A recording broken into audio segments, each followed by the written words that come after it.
अब यहाँ पे मेरे को मतलब फाइल के साथ कुछ छेड़छाड़ करनी है, मतलब मेरे को फाइल्स क्रिएट करनी है, एडिट करनी है और फिर उनको डिलीट भी करना है। तो अब फाइल्स के साथ काम करते हैं। तो मैं यहाँ पर आ जाता हूँ अपने डेस्कटॉप पे।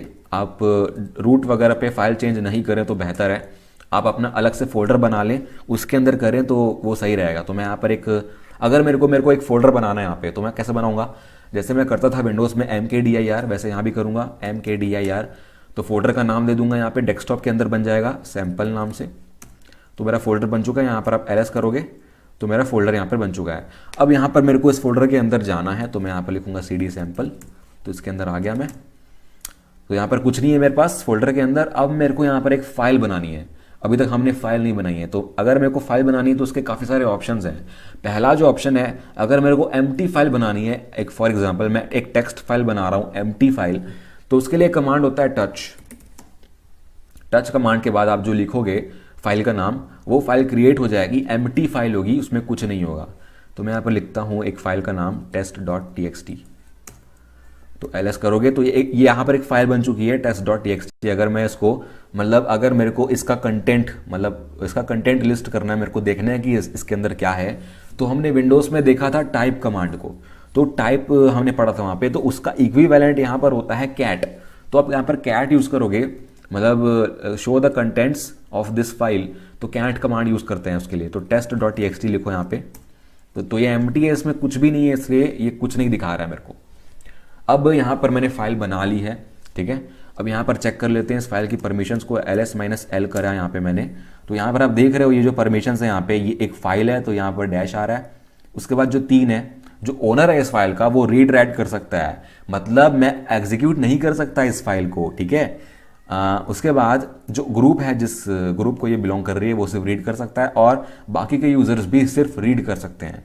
तो ये बाय डिफॉल्ट परमिशन मिलती है जब भी आप फाइल बनाते हो, एग्जीक्यूटेबल परमिशन नहीं मिलती है, ठीक है। तो मैंने फाइल अभी क्रिएट किया, तो ये डेट आ रहा है अभी।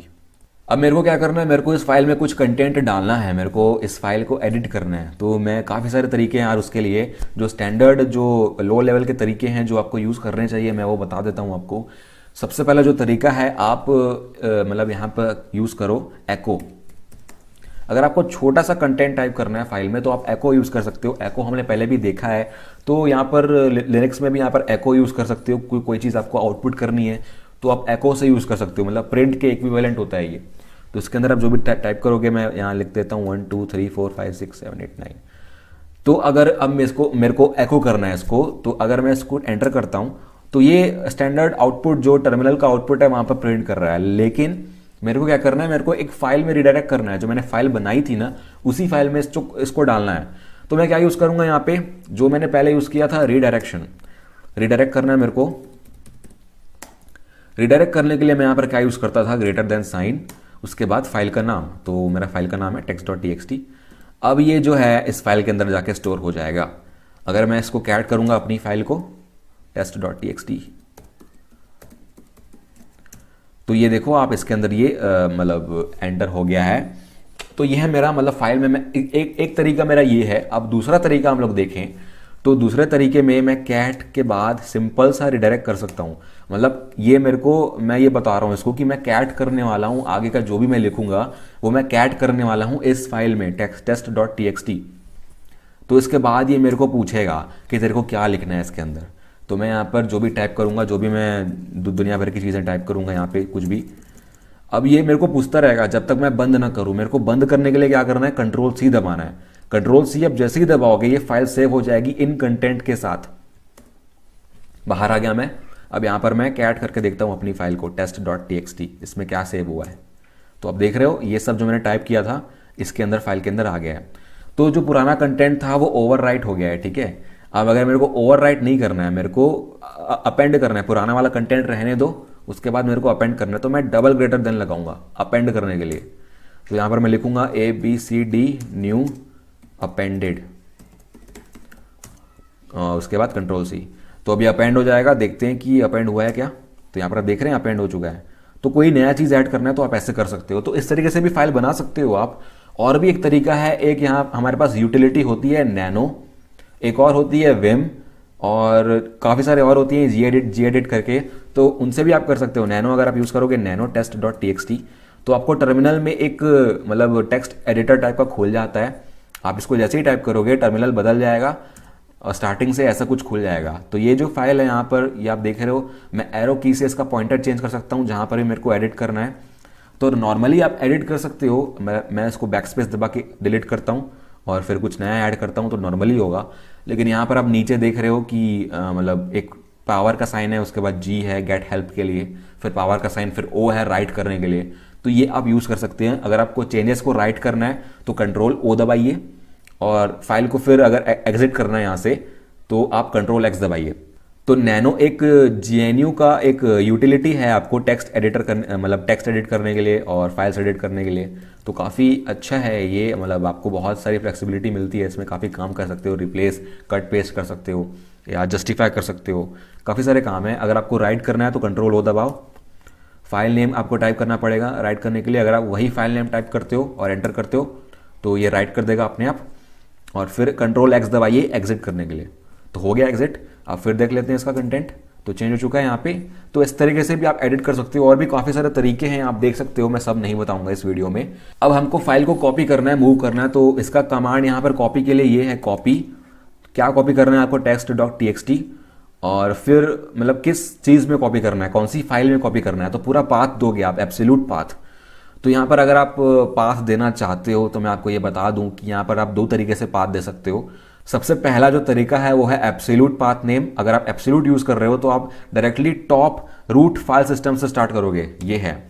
ये जो है ना स्लैश, ये रूट होता है, मैंने आपको बताया था पहले भी। तो स्लैश का मतलब टॉप लेवल फाइल सिस्टम का, फाइल सिस्टम की बात कर रहा हूँ यहाँ पे मैं।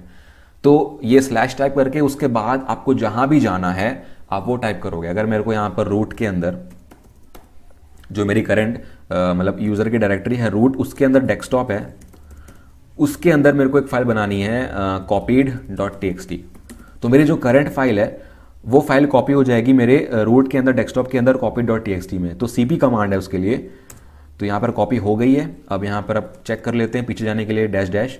अगर आपको दो पीछे जाना है तो यहाँ पर स्लैश करके और डैश डैश डालोगे तो दो बार पीछे चला जाएगा ये। ठीक है, देखें आ गया। अब फिर मैं CD करता हूँ उसको डेस्कटॉप पे, LS करते हैं अब। तो आप देख रहे हो यहाँ पे copy.txt आ गई है, इसका कंटेंट सेम होगा। तो आप कॉपी ऐसे कर सकते हो। और अगर आपको मूव करना है फाइल को मतलब एक जगह से दूसरे जगह पे, तो आप mv कमांड टाइप करो, mv copied.txt। उसके बाद मतलब किस चीज़ कहाँ पे मूव करना है आपको उसका पूरा पाथ दोगे।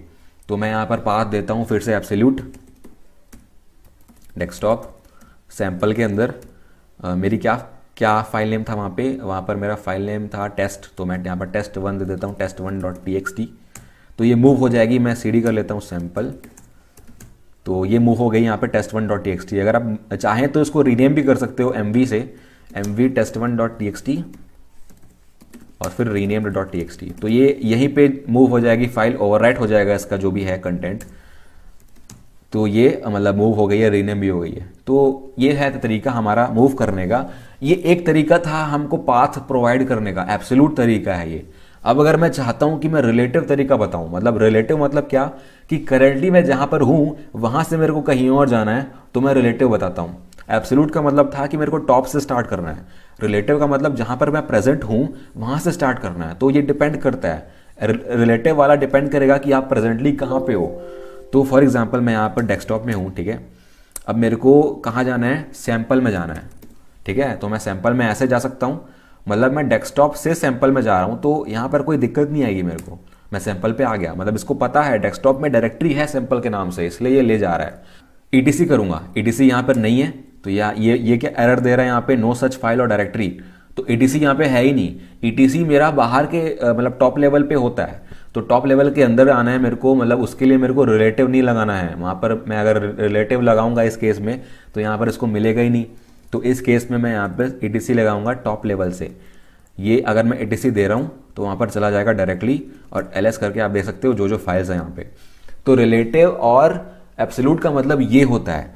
अब एक और एग्जांपल ले लेते हैं। यहाँ पे मैं जाता हूँ यहाँ पर फिर से रूट डेस्कटॉप सैंपल।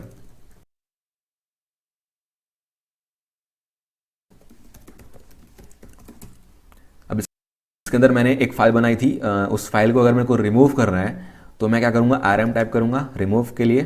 और test.txt मेरे को रिमूव करना है यहाँ पे, तो मैं रिमूव करता हूँ इसको और फिर ls, तो ये रिमूव हो गया। और मेरे को अब यहाँ पे मैं पीछे जाता हूँ इसके, मेरे को अब क्या करना है, मेरे को एक डायरेक्टरी रिमूव करनी है, पूरी की पूरी डायरेक्टरी रिमूव करनी है। तो उसके लिए मैं क्या करूँगा, RMDIR, तो मेरी डायरेक्टरी का नाम क्या था, सैम्पल, तो मेरे को उसको रिमूव करना है, तो ऐसे करूँगा।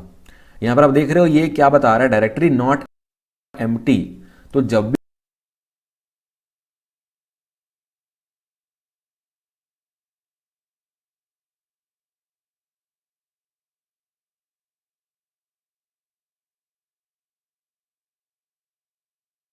तभी ये रिमूव करेगा, वरना ये नहीं करेगा। तो उसके लिए मेरे पास यहाँ पर कुछ ऑप्शंस हैं, यहाँ पर आप -H करके भी देख सकते हो हेल्प के लिए। ओके, तो यहाँ पर कभी कभी काम नहीं करता ये, तो आप हेल्प टाइप कर लो इस तरीके से। तो ये आपको बताएगा कि क्या क्या ऑप्शंस है इसके। यहाँ पर बहुत सारे इग्नोर के ऑप्शंस भी हैं। और पेरेंट्स, यहाँ पर ये क्या बोल रहा है, remove directory and it's ancestors, मतलब आप जो डायरेक्टरी रिमूव करना चाहते हो उसके अंदर बहुत सारी और डायरेक्टरीज हैं, तो उनको भी रिमूव कर देगा ये। लेकिन यहाँ पर मैं चेक कर लेता हूँ कि एम्प्टी का कंडीशन है क्या। मैं पहले यहाँ पर रिमूव करना चाहता था सैंपल को, मैं P टाइप करके देखता हूँ, नहीं हो रहा है। डायरेक्टरी एम्प्टी होनी चाहिए उसके लिए, तो एम्प्टी यहाँ पर कुछ फोर्स का ऑप्शन है, यहाँ पे फोर्स अगर मैं कर सकूँ इसको, नहीं है यहाँ पे फोर्स का ऑप्शन नहीं है, नहीं होता। यहाँ पर आपको डायरेक्टरी एम्प्टी होनी चाहिए जब आप उसको डिलीट करना चाहते हो। तो अगर आप डिलीट करना चाहते हो तो मैं CD जाता हूँ सैंपल पे, रिमूव करता हूँ renamed.txt को, अब ये खाली हो गया। अब मैं पीछे जाता हूँ, रिमूव डायरेक्टरी सैंपल, तो अब ये रिमूव हो चुकी है, मतलब ये खाली है तो रिमूव हो चुकी है। तो ये ध्यान रखिएगा कि खाली हो तभी आप रिमूव कीजिएगा, उसके अलावा मत कीजिएगा। और तो ये था हमारा फाइल का जो भी हमारा काम था, मतलब बेसिक जो था, जो भी बेसिक कमांड है, जो भी ऑप्शंस हैं आप अलग से देख सकते हो करके। मैं यहाँ पर सारे ऑप्शंस नहीं बता रहा हूँ।